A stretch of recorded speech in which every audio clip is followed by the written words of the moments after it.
పశ్చిమాసియా రగిలిపోతోంది. యుద్ధం 36వ రోజుకు చేరుకుంది. ఇరాన్ అమెరికాల యుద్ధం చాలా ఉద్రిక్త స్థాయికి చేరుకున్న పరిస్థితి. 35వ రోజు అంటే నిన్న అమెరికాకు చెందిన 2 ఫైటర్లను ఇరాన్ కూల్చేసింది. ఒక రకంగా చెప్పాలంటే అమెరికాకు భారీ అవమానం, భారీ ఎదురుదెబ్బగా చెప్పుకోవాలి. F-35 అండ్ F-15లను ఇరాన్ కూల్చేసిన పరిస్థితి. ప్రతిగా ఇరాన్లోనే అతిపెద్ద వంతెనను అమెరికా దళాలు కూల్చేసిన పరిస్థితి కనిపిస్తోంది. మొత్తానికి పశ్చిమాసియా రగిలిపోతోంది. 36వ రోజుకు చేరుకుంది యుద్ధం. సో 36th డే యుద్ధం ఏ రకంగా జరుగుతోంది? లేటెస్ట్ వార్ అప్డేట్స్ ఏంటి రావు గారు? ఎస్ అండి, ఇప్పుడు ప్రస్తుతం జరుగుతున్న Iran United states of America, Iran Israel యుద్ధం, అదేవిధంగా ఇరాన్ గల్ఫ్ దేశాల యుద్ధం కూడా దీన్ని చెప్పుకోవచ్చు. 36వ రోజులోకి ఎంటర్ అవ్వడం జరిగింది. ఫిబ్రవరి 28వ తారీఖు మొదలైన operation epic fury, operation lion roar, operation true promise 4 అంటూ ఇరాన్ కూడా మొదలుపెట్టిన ఈ యుద్ధ తంత్రం అనేది చాలా పరాకాష్ఠకి చేరుకుంది. ఇది 36వ రోజు. 36వ రోజు గత 24 గంటల్లో అక్కడ యుద్ధ క్షేత్రాన్ని మనం పరిశీలించినట్టయితే యుఎస్కి చాలా లాసెస్ వచ్చినాయి. అంటే యుఎస్ యుద్ధ భూమిలో చాలా పెద్ద లాస్ వచ్చింది. అది యుఎస్ యొక్క డామినెన్స్ని, మిలిటరీ సుప్రమసీ అనే డామినెన్స్కే ఒక ఘోరమైన అవమానం జరిగింది. ఎందుకంటే ఇరాన్ తన దగ్గరున్న ఒక మిస్టరీ మిసైల్స్, ఎందుకు నేను అంటున్నానంటే ఇరాన్ దగ్గరున్నవి మిస్టరీ మిసైల్స్, ఇరాన్ తయారు చేసుకోలేనటువంటి మిసైల్స్. బహుశా అవి మోస్ట్ ప్రాబబ్లీ అవి చైనా నుంచి కానీ రష్యా నుంచి కానీ వచ్చిన మిసైల్స్ ద్వారానే F-35 లైట్నింగ్ 2 అనే ఒక 5th జనరేషన్ ఎయిర్ క్రాఫ్ట్ అది అమెరికా తయారు చేసి ప్రపంచవ్యాప్తంగా సుమారు 1500 యుద్ధ విమానాలు 26 దేశాల్లో ఉన్నాయి. దానిని ఇరాన్ పడగొట్టడం, ఇది అసలు ఇరాన్ లాంటి ఒక దేశం, ఒక బలహీనమైన దేశం, యుఎస్ యొక్క స్టెల్త్ ఫైటరు F-35 లైట్నింగ్ని పడగొట్టడం అంటే ఇట్స్ అసలు సర్ప్రైజ్ అయిపోతున్నారు ఎక్స్పర్ట్. వారు యుద్ధ నిపుణులు ప్రపంచంలో సర్ప్రైజ్ అవ్వడం తప్పితే వేరేది లేదనమాట. ఇప్పుడు United states of American army ఏం చేయాలో కూడా తెలియని ఒక పరిస్థితి ఈరోజు యుఎస్లో దాపురించిందనమాట. అలాంటి F-35ని ఇరాన్ గగనతలంలో కూల్చేయడం జరిగింది. అందులో ఒక పైలట్ని కూడా పట్టుకోవడం జరిగిందని తెలుస్తుంది. తర్వాత F-15E, ఈ F-15 ఈగిల్ అని ఎయిర్ క్రాఫ్ట్ ఏంటంటే 2 మ్యాక్స్ స్పీడ్తో, అంటే ధ్వని వేగానికి 2 రెట్ల వేగంతో వెళ్తుంది. దాన్ని కూడా కూల్చేయడం జరిగింది. అది ట్విన్ ఇంజన్ కాబట్టి 2 పైలట్లు ఉంటారు. ఆ 2 పైలట్లు, ఒక పైలట్ పడిపోతే ఒక పైలట్ని పట్టుకున్నాడు తెలుస్తుంది. అంటే ఏంటి, ఇరాన్ దగ్గర IRGC ఇప్పుడు ఏం ప్రకటిస్తుందంటే మా దగ్గర అమెరికా ఒక పైలట్ ఉన్నాడు అంటే గుర్తుపెట్టుకోవాలండి. ఇప్పుడు ఇండో పాక్ యుద్ధం అంటే మొన్న ఈ ఆపరేషన్ సింధూర్ కంటే ముందే మన మీద పుల్వామా స్ట్రైక్ ఇవి జరిగినప్పుడు ఇండియా ఎయిర్ స్ట్రైక్ చేసాం మనం POK మీద.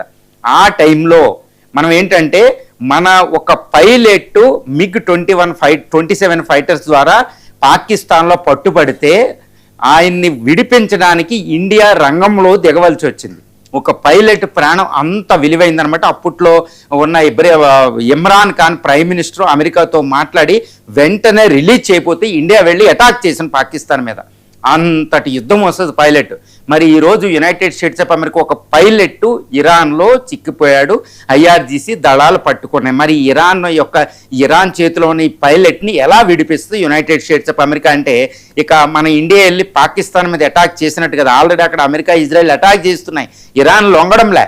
అంటే ఏంటి, అమెరికా ఇరాన్ కాళ్ళబేరానికి వెళ్ళి ఆయన తెచ్చుకోవాలి. అంటే ఇరాన్ దగ్గర ఇప్పుడు బేరసారాల్లో ఇరాన్ ముందంజలో ఉండబోతుంది అనేది ఇక్కడ మనకు అర్థమవుతుంది. ఒక పైలట్ని తెచ్చుకొచ్చాం సురక్షితంగా అంటున్నారు. ఇంకో పైలట్ IRGC చేతిలో ఉండడం. ఈ 36వ రోజు 24 గంటల్లో యుద్ధంలో అతి పెద్ద విజయం ఇరాన్కి అనేది చెప్పుకోవచ్చు.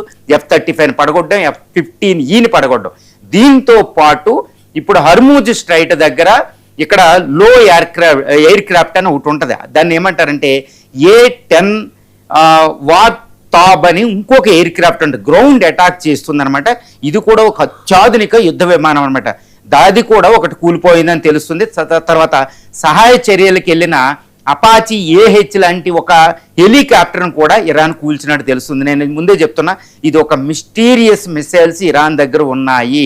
అంటే F-35ని పడగొట్టడం అనేది ఇంతవరకు ఎవ్వరూ కూడా చేయలేపారు. ఎందుకంటే 2006 నుంచి అమల్లో పనిచేస్తున్న, ప్రపంచవ్యాప్తంగా పనిచేస్తున్న 1000కి పైగా F-35 ఫైటర్లో ఈ రోజు ఇరాన్ చేతిలో F-35 ఫైటర్ పడిపోవడం అంటే అమెరికా డామినెన్స్ ఈ రోజు షేక్ అయిపోతుందని చెప్పొచ్చు. ఇంకా ఎట్టి పరిస్థితుల్లో కూడా అమెరికా దళాలు అక్కడికి వెళ్ళి అమెరికా ఎయిర్ ఫోర్స్ ఇరాన్ మీద ఎగరడానికి భయపడే పరిస్థితి వచ్చిందనమాట. ఇది బిగ్గెస్ట్ లాస్ అనమాట. తర్వాత ఇరాన్ మీద కూడా అమెరికా, ఇజ్రాయెల్ దీనికి ప్రతీకారం అన్నట్టు విపరీతమైన దాడులు ఫస్ట్ రోజు మొదలైన ఈ దాడులు 36వ రోజు కూడా కొనసాగిన వందలాది యుద్ధ విమానాలు B-2 ఫైటర్ లాంటివి ఇరాన్ వ్యాప్తంగా బాంబింగ్ చేయడం జరిగింది.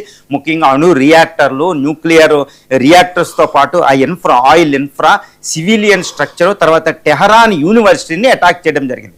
టెహరాన్ అంటే ఇరాన్ రాజధాని టెహరాన్లో ఉన్న యూనివర్సిటీలో బయోటెక్నాలజీ తర్వాత వేరియస్ ల్యాబ్స్ని నాశనం చేయడం, దాన్ని ఇరాన్ చాలా సివియర్గా క్రిటిసైజ్ చేస్తుంది. చూడండి, విద్యా సంస్థలను కూడా నాశనం చేస్తున్నారని. అంటే ఏంటంటే అమెరికా, ఇజ్రాయెల్ అనేవి ఇక్కడ ఇరాన్ని సర్వనాశనం దిశగా వెళుతున్నారన్నమాట. అమెరికన్ ప్రెసిడెంట్ ట్రంప్ కూడా చెప్తున్నారు, ఇంకా రానున్న రోజుల్లో ఇరాన్ అనేది సర్వనాశనాన్ని చూడబోతుంది, విలయ తాండవం చూడబోతుంది. మా యొక్క డిస్ట్రక్టివ్ ఫోర్స్ని ఇంకా మేము ఉపయోగించలేదు, ఎందుకంటే ఇరాన్ పునర్నిర్మాణం ఉండాలి, ఇరాన్ ఒక దేశంగా ఉండాలి, లొంగిపోద్దని మేము చూస్తుంటే ఇరాన్ ఇంకా బరి తెగిస్తుంది. కాబట్టి ఇరాన్ను రానున్న రోజుల్లో డిస్ట్రక్టివ్ అటాక్స్ చూడబోతుంది, అనిహిలేషన్ అనే అటాక్ చూడబోతుంది. అది విలయం అని చెప్పవచ్చు తెలుగులో అనమాట. అంతటి విలయ తాండవం మేము క్రియేట్ చేస్తాం, ఇక ఇరాన్ ఒక దేశంగా కూడా ఉండలేదన్నట్టు ట్రంప్ హెచ్చరిక జారీ చేయడం జరిగింది. ఈ 36 రోజుల్లో ఇటు ఇరాన్ ఇటువైపు క్యాంపెయిన్ అమెరికా, ఇజ్రాయెల్లో చూస్తే ఏంటంటే అమెరికాలో ఈ యొక్క United states of America armed forces chief of defence staff resign చేయడం అనేది అతిపెద్ద సంఘటన. అంటే ఏంటి, ఇరాన్ మీద అమెరికా ఏమీ చేయలేకపోతుంది. అంటే గత 36 రోజులుగా కొనసాగుతున్న 6వ వారంలోకి ఎంటర్ అయిన ఈ యుద్ధంలో ఎట్టి పరిస్థితుల్లో అమెరికా ఇరాన్ మీద ప్రభావం చూడలేకపోతుంది. ఎక్కువ అమెరికా లాస్ అవుతుంది, అమెరికా ప్రాబల్యం తగ్గిపోతుంది. దీనికి బలిపీఠం మీద దీనికి బలి ఇచ్చింది ఎవరంటే, బలిపోసం చేసింది America chief of defence staff బలి అవ్వడం జరిగింది. వెంటనే పీట్ హెగ్సెత్ రక్షణ శాఖ మంత్రి ఆయన రిజైన్ చేయమంటే రిజైన్ చేయడం.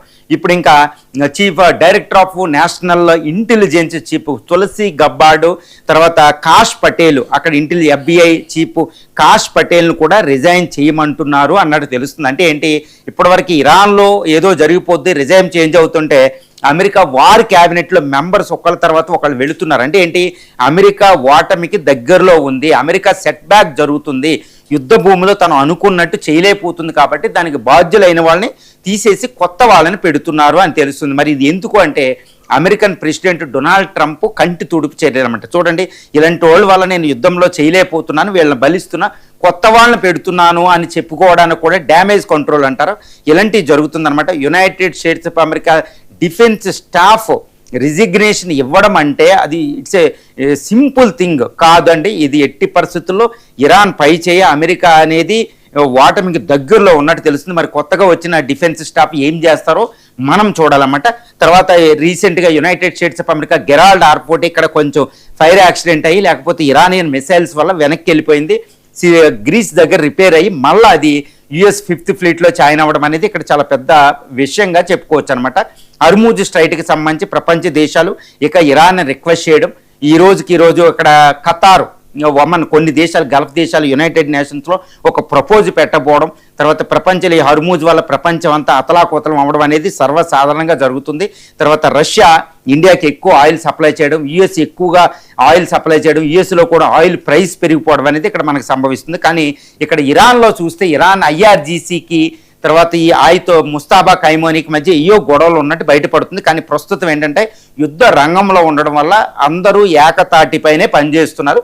కానీ వెస్టర్న్ మీడియా అనేది, తర్వాత మొసాదు, CIAలు ఏం చేస్తున్నాయి అంటే, ఇరాన్లో ఒక పవర్ స్ట్రగుల్ జరుగుతుంది, ఇస్లామిక్ రిపబ్లిక్ ప్రభుత్వంలో కూడా పవర్ స్ట్రగుల్ మొదలైంది, వారసత్వ పోరాడినట్టు వాటి క్రియేట్ చేస్తుంది. కానీ ప్రస్తుత ఇరాన్ పరిస్థితి అక్కడ చూస్తుంటే అలాంటి పరిస్థితి కనపడడంలో ముస్తాబా ఖైమోనికి అందరూ కూడా లాయల్గా ఉన్నట్టు పనిచేస్తున్నారు. తర్వాత పెజాస్కియన్ ఒక సెంట్రిక్గా, అక్కడ ఇరానియన్ పార్లమెంటు స్పీకర్ ఇంకొక సెంట్రిక్గా క్వాలిబాత్ అన్నారు అని కనిపించింది. కానీ అలాంటిది ఏవీ లేదు, అక్కడ ఏకతాటిపై ఒకే విధమైన స్టేట్మెంట్లు అక్కడ ఇవ్వడం మనకు సంభవిస్తుంది అనమాట. తర్వాత ఇజ్రాయెల్ పరిస్థితి చూస్తే ఇజ్రాయెల్ మీద విపరీతమైన హిజ్బుల్లా, లెబనాన్ నుంచి హిజ్బుల్లా మిసైల్ వర్షం కురిపించడం, అవుతీసి మిసైల్ వర్షం కురిపించడం. అంటే ఇరాన్ ప్రాక్సీగా చెప్పుకున్న హౌతీసు, హిజ్బుల్లా, ఇంకా కొంతమంది ప్రాక్సీ టెర్రరిస్ట్ గ్రూప్స్ ఇజ్రాయెల్ మీద అటాక్ చేస్తే ఇజ్రాయెల్ విలవిలలాడిపోతుంది, అంటే కొత్త దళాలు. దీంతో పాటు ఇరాక్ రాజధాని బాగ్దాద్లో ప్రజలు ఇరాన్కి సపోర్ట్గా రోడ్ల మీద ప్రదర్శన చేయడం. అంటే నేను ఆల్రెడీ ముందే చెప్పాను, ఫస్ట్ నుంచి కూడా ఇస్లామిక్ బ్రదర్హుడ్ అంటే కేవలం షియాలో కాకుండా సున్నీల్లో కూడా ఈ యొక్క ఇరాన్కి సపోర్ట్ మెకానిజం అనేది గల్ఫ్ కంట్రీస్లో పెరిగిపోతుంది. అందువల్లే ఇంతవరకు గల్ఫ్ కంట్రీస్ని ఇంతటి విస్తృతమైన మిసైల్ డ్రోన్లతో ఇరాన్ దాడి చేస్తున్న గల్ఫ్ కంట్రీస్ ఏవి కూడా ఇరాన్ మీద దాడి చేయలేకపోయాయి అని మనం చెప్పుకోవచ్చు. ఇక ఇరాన్ ఏంటంటే ఈ కువైట్, ఖతారు, తర్వాత కువైట్లో అతిపెద్ద oil refinery, one of the world's largest oil రిఫైనరీస్గా పేర్కొనే కువైట్ ఆయిల్ రిఫైనరీ అది పేల్చేయడం జరిగింది. తర్వాత Saudi Arabia Prince Sultan air base మీద మళ్ళా అటాక్ చేయడం జరిగిందనమాట. అది అమెరికాకి తీరని కోపాన్ని కలిగిస్తుంది. అమెరికా అందుకనే తీవ్రమైన దాడులు మళ్ళా చేస్తుంది అనమాట. దీంతో పాటు ఈ కువైట్లోని తర్వాత దుబాయ్లో ఉన్న అమెజాన్ ఈ యొక్క డేటా సెంటర్స్ని, గ్లోబల్ సెంటర్స్ని, సర్వీస్ సెంటర్స్ని అది అటాక్ చేస్తుంది. అంటే ఏంటి, వీళ్ళ ఎకానమీని టార్గెట్ చేస్తుంది, బ్యాంకింగ్ సెక్టర్ అట్లని. అంటే ఇప్పుడు అమెరికా ఏం చెప్తుందంటే రానున్న రోజుల్లో ఇరాన్లో ఉన్న బ్రిడ్జెస్ని, ఇంకా కొన్ని బ్రిడ్జెస్ని, తర్వాత ఆయిల్ రిఫైనరీని, పవర్ ప్లాంట్ని పేల్చేస్తా, అది అంధకారంలోకి స్టోన్ ఏజ్లోకి వెళ్ళిపోబోతుంది అన్నట్టు ట్రంప్ ఏదైతే ప్రకటించాడో 35వ రోజు, 36వ రోజు ఆయన చేసి చూపిస్తున్నారు. దానికి ప్రతీకారంగా ఇరాన్ చెప్తుంది. ఇప్పుడు ఇంకొక అతిపెద్ద విషయం, 36వ రోజు మనం గత 24 గంటల్లో వచ్చిన ఒక పెద్ద బహిర్గతమైన ఒక పెద్ద సత్యం ఏంటంటే ఇరాన్ దగ్గర ఇంకా కూడా సగం పైగా మిసైళ్ళు, సగం పైగా డ్రోన్లు, మిసైల్ లాంచర్స్ దాని దగ్గర ఇంకా ఉన్నాయి. అంటే ఇంకా 3 నెలల పాటు అది యుద్ధం చేయడానికి కావాల్సిన వెపనరీ దాని దగ్గర ఉంది, మళ్ళీ తయారీ కెపాసిటీ ఉంది. అంటే దీర్ఘకాలానికి ఇరాన్ ఇక్కడ సంసిద్ధంగా ఉందని తెలుస్తుంది. ఇటువైపు చూస్తే ఇజ్రాయెల్, అమెరికాలు ఎప్పుడు యుద్ధం విరమించి బయటికి వెళ్దామా అన్నట్టు ఇవి చాలా బాధలో ఉన్నాయి, విలవిల్లాడుతున్నాయి ఇక్కడ. ఎందుకంటే శత్రు క్యాంపు విడిపోయి ఉందన్నమాట. సో ఈ విధంగా 36వ రోజు గత 24 గంటల్లో యుద్ధ రంగాన్ని మనం చూడొచ్చండి.